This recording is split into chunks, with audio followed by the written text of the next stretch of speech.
হাসিনা পদত্যাগ করে তার বোন শেখ রেহানাকে নিয়ে বাংলাদেশ থেকে ভারতে পালিয়ে যান।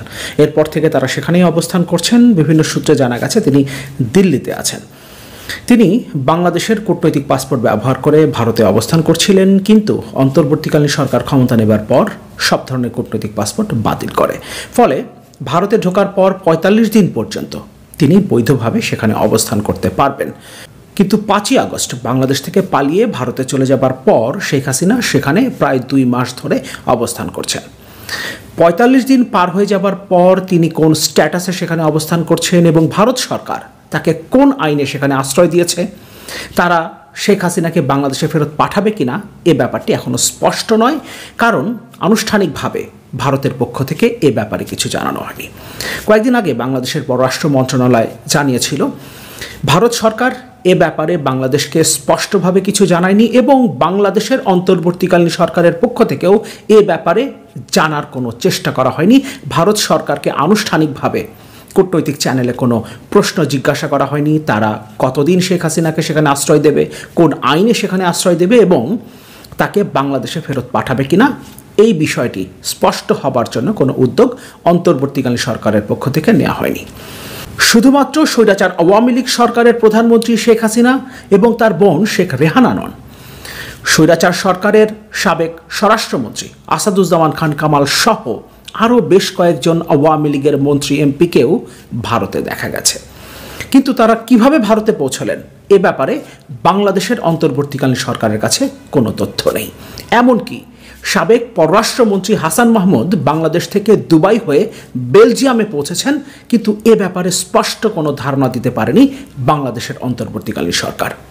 এমনকি সেনাবাহিনীর পক্ষ থেকে জানানো হয়েছিল স্বৈরাচার হাসিনা সরকারের মন্ত্রী এমপি সহ সংশ্লিষ্ট ৬২৫ জনকে তারা আশ্রয় দিয়েছিল, যাদের বেশিরভাগই পরবর্তীতে সেনাবাহিনীর আশ্রয় ত্যাগ করেন এবং নিজেদের মতো নিরাপদ স্থানে চলে যান। এদের মধ্যে কি সাবেক স্বরাষ্ট্রমন্ত্রী আসাদুজ্জামান খান কামাল কিংবা পররাষ্ট্রমন্ত্রী হাসান মাহমুদ ছিলেন? যদি থেকে থাকেন তাহলে তাদেরকে কেন ছেড়ে দেয়া হলো? কেন তারা বিদেশে পালিয়ে যেতে পারলেন? এই প্রশ্নগুলোর উত্তর অন্তর্বর্তীকালীন সরকার এবং সেনাবাহিনীকে অবশ্যই দিতে হবে। এখন হয়তোবা আমরা এই প্রশ্নগুলো করছি না বা এই প্রশ্নগুলো ব্যাপকভাবে উত্থাপিত হচ্ছে না, কিন্তু একটা সময় নিশ্চিতভাবেই জবাবদিহি করতে হবে কেন সাবেক সরকারের খুনি স্বরাষ্ট্রমন্ত্রী, খুনি পররাষ্ট্রমন্ত্রী, হত্যার নির্দেশদাতারা পালিয়ে যেতে পারলেন দেশ থেকে। নিশ্চয়ই এর উত্তর দিতে হবে। শেখ হাসিনা ভারতে অবস্থান করছেন। তিনি যেদিন বাংলাদেশ ত্যাগ করেন, যে মুহূর্তে বাংলাদেশ ত্যাগ করেন, সেই মুহূর্তে কারা তাকে সহযোগিতা করেছিলেন বাংলাদেশ থেকে পালিয়ে যেতে এই বিষয়টিও এখনো স্পষ্ট নয়। ঠিক কি ঘটেছিল শেষ মুহূর্তে সেই বিষয়গুলোও আমাদের সামনে এখনো ধোঁয়াশা, কারণ প্রবাসী একজন ফ্রিল্যান্স সাংবাদিকের সাথে টেলিফোনে সেনাপ্রধান জানিয়েছিলেন সাবেক প্রধানমন্ত্রী শেখ হাসিনা যে বাংলাদেশ থেকে পালিয়ে ভারতে চলে যাচ্ছেন এই বিষয়টি তিনি জানতেন না, তিনি মিটিংয়ে ছিলেন। সে সময় তার কাছে খবর আসে শেখ হাসিনা বাংলাদেশ থেকে পালিয়ে যাচ্ছেন। সেনাপ্রধান যদি শেখ হাসিনাকে পালিয়ে যাবার সুযোগ তৈরি করে না দিয়ে থাকেন কিংবা এ ব্যাপারে অবগত না হয়ে থাকেন, তাহলে কারা শেখ হাসিনাকে বাংলাদেশ থেকে ভারতে পালিয়ে যেতে সহযোগিতা করল? পুরো রাষ্ট্রযন্ত্র কিন্তু তাকে সহযোগিতা করেছিল, কারণ পরবর্তী সময়ে আমরা জেনেছি বিমান বাহিনীর একটা প্রশিক্ষণ উড়োজাহাজে তিনি বাংলাদেশ থেকে ভারতে চলে যান এবং ভারতের আকাশসীমায় পৌঁছার আগ পর্যন্ত এই বিষয়টি গোপন রাখা হয় এবং টেকনিক্যালি যাতে শেখ হাসিনার ফ্লাইট সম্পর্কে রাডারে কোনো তথ্য না আসে সেই ব্যবস্থা করা হয়। এই ব্যবস্থাগুলো তাহলে কারা করেছিলেন?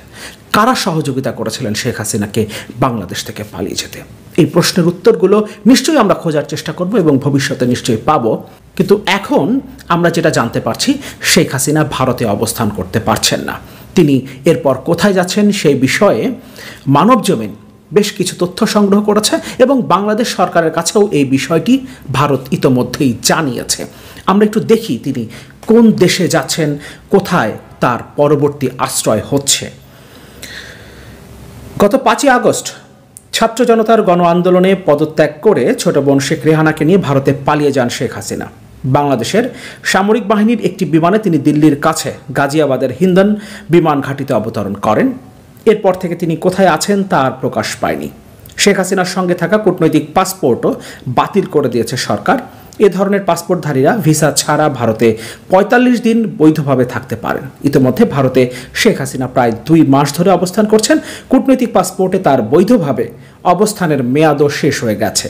এখন তিনি কোন স্ট্যাটাসে দেশটিতে অবস্থান করছেন তা পরিষ্কার নয়। ভারতের পক্ষ থেকেও বিষয়টি খোলাসা করা হয়নি। প্রবল গণ আন্দোলনে দেশ ছেড়ে পালিয়ে যাওয়া সাবেক প্রধানমন্ত্রী শেখ হাসিনার পরবর্তী গন্তব্য কোথায়, এ নিয়ে কৌতূহল, নানা গুঞ্জন তো আছেই। সর্বশেষ খবরে জানা যায় যুক্তরাষ্ট্র ভারতের কাছে জানতে চেয়েছে শেখ হাসিনা কিভাবে কোন ব্যবস্থায় দিল্লিতে অবস্থান করছেন। জবাবে ভারত নাকি বলেছে খুব স্বল্প সময়ের মধ্যেই মধ্যপ্রাচ্যের কোনো একটি দেশে তিনি চলে যাবেন। এই খবর ঢাকার সরকারি মহলকেও জানানো হয়েছে। নির্ভরযোগ্য একাধিক সূত্র মানবজমিনকে এই তথ্য নিশ্চিত করেছে। তার মানে শেখ হাসিনা ভারত ছাড়ছেন এবং তিনি মধ্যপ্রাচ্যের কোনো একটা দেশে যাচ্ছেন। এখন পর্যন্ত যতটুকু তথ্য পাওয়া যাচ্ছে তিনি সম্ভবত দুবাইতে আশ্রয় খুঁজছেন এবং দুবাই যদি তাকে আশ্রয় দিতে রাজি হয় তাহলে তিনি দুবাইতে চলে যাবেন। সেখানেও যদি তিনি আশ্রয় না পান সেক্ষেত্রেও তিনি আরও বেশ কয়েকটি দেশে, মধ্যপ্রাচ্যের আরও বেশ কয়েকটি দেশে আশ্রয় প্রার্থনা করেছেন, এগুলোর মধ্যে একটি সৌদি আরব।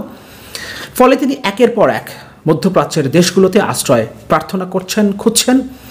তিনি অনেক জায়গা থেকে এর আগেও প্রত্যাখ্যাত হয়েছেন, তাকে আশ্রয় দিতে রাজি হয়নি, মার্কিন যুক্তরাষ্ট্র রাজি হয়নি এবং যুক্তরাজ্য যেখানে তার বোন শেখ রেহানার মেয়ে এমপি, সেখানেও তিনি আশ্রয় পাননি। তিনি সেখানে আশ্রয় প্রার্থনা করেছিলেন, সেটা রিজেক্ট করা হয়েছে।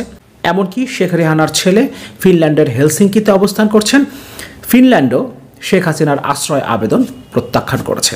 একইভাবে ইউরোপীয় ইউনিয়নভুক্ত দেশগুলো যেহেতু শেখ হাসিনাকে আশ্রয় দিতে রাজি হয়নি, তাই তিনি ভারতেই এতদিন অবস্থান করছিলেন। কিন্তু ভারতও যেহেতু এখন প্রশ্নের সম্মুখীন হচ্ছে এবং আমরা ধারণা করছিলাম তিনি খুব বেশি দিন ভারতে অবস্থান করতে পারবেন না, কারণ ভারতে থাকা তার জন্য এবং বিশেষ করে ভারত সরকারের জন্য দুশ্চিন্তার কারণ শেখ হাসিনা যতদিন ভারতে অবস্থান করছেন ততদিন পর্যন্ত বাংলাদেশের নতুন সরকারের সাথে ভারতের সম্পর্ক স্বাভাবিক হওয়া সম্ভব নয়। অন্যদিকে বন্দি বিনিময় চুক্তির অধীনে শেখ হাসিনাকেও একটা সময় বাংলাদেশে পাঠিয়ে দিতে বাধ্য হতে পারে ভারত, যদি আন্তর্জাতিক সম্প্রদায় প্রচণ্ড রকম চাপ সৃষ্টি করে এবং মার্কিন যুক্তরাষ্ট্র সহ পশ্চিমা বিশ্বের দিক থেকে যে প্রচণ্ড রকম চাপ আসতে পারে সেই ধারণাটা আমরা করছিলাম। অন্তত নিউ ইয়র্কে জাতিসংঘের অধিবেশনে যোগ দিতে ডক্টর ইউনূস যখন সেখানে গিয়েছিলেন, সেখানে তিনি যে ট্রিটমেন্ট পেয়েছেন, নতুন বাংলাদেশ আন্তর্জাতিক বিশ্বে বিশেষ করে পশ্চিমা বিশ্বে যে ট্রিটমেন্ট পেয়েছে, তাতে ভারত বুঝতে পারছে যে কোনো মুহূর্তে তাদের উপরে প্রচণ্ড রকম চাপ তৈরি হতে পারে। ফলে ভারতও এখন শেখ হাসিনাকে আশ্রয় দিতে নিশ্চিতভাবেই রাজি হবে না, তারা স্বস্তিতে থাকবে না। গন্তব্যহীন শেখ হাসিনা এখন আশ্রয় খুঁজছেন মধ্যপ্রাচ্যে এবং সম্ভবত তিনি খুব সহসাই ভারত ছেড়ে মধ্যপ্রাচ্যের কোনো একটা দেশে আশ্রয়ে চলে যাবেন। কিন্তু প্রশ্ন হচ্ছে, স্বৈরাচার হাসিনা সরকারের স্বরাষ্ট্রমন্ত্রী আসাদুজ্জামান খান কামাল, পররাষ্ট্রমন্ত্রী হাসান মাহমুদ এবং অন্যান্য মন্ত্রী এমপি যারা ইতিমধ্যেই বাংলাদেশ থেকে পালিয়ে গেছেন, যাদের অনেকেই ভারতে অবস্থান করছেন, তারা সেখানে কিভাবে পালিয়ে গেলেন, পালানোর সুযোগটা তারা কিভাবে পেলেন? এই প্রশ্নের উত্তর অবশ্যই অন্তর্বর্তীকালীন সরকারকে দিতে হবে। যে ৬২৫ জনকে সেনাবাহিনী আশ্রয় দিয়েছে